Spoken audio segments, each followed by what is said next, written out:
சீரியல்ல நடக்கிற அட்டூழியங்கள் மனசு நொந்து பேசின தேவிப்பிரியா. சின்ன திரையில பிரபல டப்பிங் கலைஞரும் நடிகையுமான தேவிப்பிரியா ரசிகர்களுக்கு ரொம்பவுமே பிடிச்சமான நடிகை. மதுரையை சேர்ந்த இவங்க ஸ்கூல்ல படிச்சுக்கிட்டு இருந்தப்பவே டாக்குமெண்ட்ரியில நடிச்சிருந்தாங்க. அதுக்கு பின்னாடி ராஜீவ் மேனன் இயக்கத்துல 1997ல வெளியான மின்சார கனவு படத்துல நடிக்க வாய்ப்பு வந்தது. அதுக்கு பின்னாடி அஜித் நடிச்ச வாலி படத்துல அவங்களோட கேரக்டர் நல்லாவே பேசப்பட்டுச்சு. இப்போ நடிகை தேவிப்பிரியா பல விஷயங்கள மனம் விட்டு பேசியிருக்காங்க. அதுல முன்னாடி இருந்த சினிமாவுல ஒரு மரியாதை கலந்த பயம் இருக்கும். அந்த பயம் ஏன் வருது அப்டின்னா, அப்போ சினிமாவுல வாய்ப்பு வரதே ரொம்ப கஷ்டம்.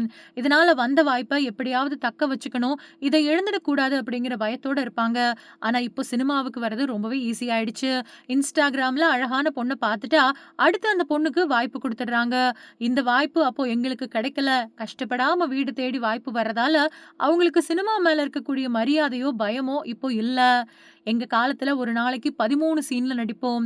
எல்லாத்துக்கும் டயலாக் பேப்பர் இருக்கும். அத படிச்சுட்டு தான் நடிப்போம். இப்போ ப்ராம்ப்ட் இருக்கு. உதவி இயக்குனர் சீன பத்தி சொன்னா கூட, அத காது குடுத்து கேட்காம, "சார் டைம் இல்ல சார்.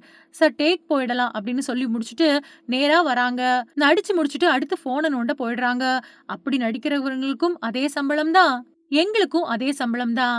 இதையெல்லாம் நினைக்கும்போது ஆத்திரமா வருது. ஆனா என்ன செய்யறது? பல வருஷமா நடிக்கிறதால, தயாரிப்பாளர், இயக்குனர் அப்படின்னு எல்லாருமே நண்பர்கள் ஆயிட்டதால, அவங்க கிட்ட கரார் காட்டி சம்பளத்த வாங்க முடியல.